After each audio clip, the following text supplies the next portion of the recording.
Olá,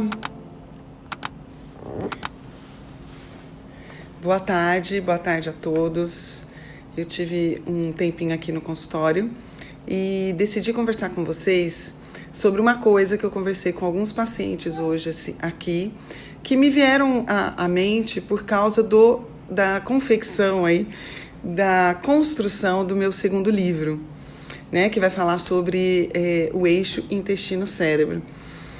Que inclusive vamos fazer o curso aqui em Campinas, 7 e 8 de fevereiro, só para profissionais de saúde mental e saúde física, aqui em Campinas, presencial.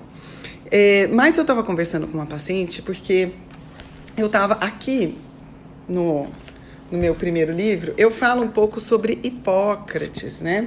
Que é chamado o pai da medicina. Aqui a gente tem o juramento de Hipócrates, uma parte dele, que fala o seguinte: aplicarei os regimes para o bem do doente, segundo o meu poder e entendimento, nunca para causar dano ou mal.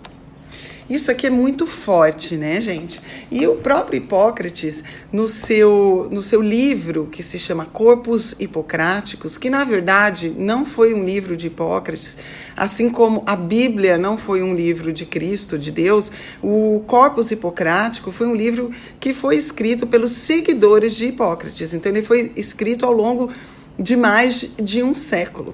E no Corpus Hipocrático, que é onde a nossa medicina se baseia, Hipócrates ensinou os seus discípulos que para tratar um paciente nunca se deve começar com remédios. E ele falava o seguinte, que obviamente isso era a segunda linha de tratamento. E essa linha de tratamento baseada em remédios, naquela época eram chás, extratos, ungüentos, purgantes, que ou você fazia purgar por cima ou por baixo, né? Ou vomitava, ou tinha diarreia, então eram formas, né? Sanguessugas, sangrias, né? Essas eram as formas como se administrava tratamentos na época de Hipócrates, né? Hipócrates é do século IV a.C., ele é, na verdade, de 460, se eu não me engano, antes de Cristo. E é verdade. Eu sei que ele viveu 110 anos. Dizem que Hipócrates viveu 110 anos. Vocês imaginam, naquela época em que a medicina não tinha recurso, o Hipócrates devia saber das coisas, né, gente? E o que ele dizia é que a medicina deveria tratar o paciente a partir de uma coisa que ele chamava de physis, com pH, com Y também. Physis é onde esse paciente na verdade, insere. Então, ele falava de todo o meio do paciente. A primeira coisa que Hipócrates colocava como tratamento era o alimento. Por isso que existe aquela célebre frase que fala que faça da sua comida o seu remédio, né? Isso veio porque 3 capítulos do livro Corpus Hipocrático foram dedicados ao alimento. Alimento que ele considerava não só comida, mas o alimento também era a bebida, obviamente, mas também o ar que a pessoa respirava. Então, Hipócrates já tinha um pensamento que o meio e o que a gente colocava para dentro da gente era fator primordial e determinante do que era a saúde na vida de qualquer condição médica. A partir disso, ele também integrava essa questão do physis, que era o físico, com o ambiente em que essa pessoa vivia. Também tinha a ver com quem essa pessoa se relacionava, como era o trabalho dessa pessoa. Então, a importância da vida laboral, né? Porque muitas vezes a gente está preocupado com que essa pessoa se relaciona dentro de casa, mas esquece que muitas vezes essa pessoa passa mais tempo do seu dia a dia no trabalho do que com as pessoas de casa. Então, com quem ele se relaciona no trabalho, que tipo de trabalho ele exerce, quais os movimentos que ele faz nesse trabalho, ou a quais substâncias ele era exposto durante esse trabalho, ou condições de temperatura, e por aí vai. Então, o trabalho também faz parte da pesquisa médica, né? E deve fazer. E ele ainda colocava que era muito importante como essa pessoa dormia, por exemplo.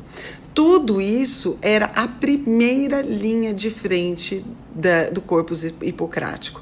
E só depois disso é que se pensava em remédios. A gente se inspirou, nós médicos, no Hipócrates, no entanto que fazemos o juramento, que eu citei para vocês aqui no comecinho desse vídeo, e esse juramento vem do corpus hipocrático. Só que, infelizmente, ao longo do tempo, fomos esquecendo os preceitos do corpus hipocrático e fomos exercendo a medicina baseada pura e simplesmente em remédios, em prescrição de fármacos, que tem sim sua importância, mas que não devem nunca ser a linha de frente no tratamento de nenhuma condição, a não ser quando estamos falando em emergência, em urgências e emergências, que eu posso ter que pegar uma veia e prescrever um soro, por exemplo. Naquele momento de urgência e emergência, eu não posso mudar o ambiente desse paciente, os hábitos desse paciente, porque eu já não tenho mais tempo para isso. Então, eu estou aqui falando para vocês, primeiro, leiam o meu livro, meu primeiro filho, que é um prazer, que foi com muito carinho e com muita dedicação que eu fiz esse livro. Ele tem figuras coloridas, a letra tá bem grande, tá? Então a letra tá grande, a gente pensou nas pessoas mais velhas, tá? Que tivessem uma certa dificuldade de ler, mesmo porque eu já vou fazer 45 anos e eu quero ser capaz de ler meu livro no futuro de novo. Então, é um livro fácil, acessível à população geral. Eu falo um pouco dessa história do Hipócrates, mas eu falo isso mais profundo no meu segundo livro, que vai ser publicado, se Deus quiser, até a metade desse ano. E tá ficando muito bom. Quem gostou do primeiro livro, vocês vão amar o segundo, porque eu acho que ainda está melhor ainda do que o primeiro. Modéstia à parte, né? Então, meus queridos, a gente tem que voltar e resgatar o nosso juramento médico, resgatar a base da medicina, que foi o corpus hipocrático, que depois foi um pouco modificado por Galeno na Roma antiga, mas que foi um grande seguidor dos preceitos do corpus hipocrático. Vamos resgatar isso daí, não custa tanto assim. E dentro disso, a empatia pelo ser humano, ouvir a história do paciente e tentar tratar esse paciente não mais como um protocolo, mas dentro da sua individualidade, que deixa a nossa profissão tão bonita e ao mesmo tempo tão difícil.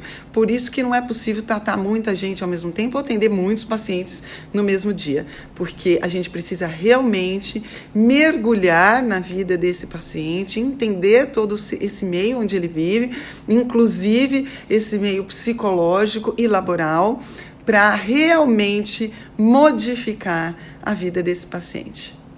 Um beijo para vocês. Boa sexta-feira, bom final de semana.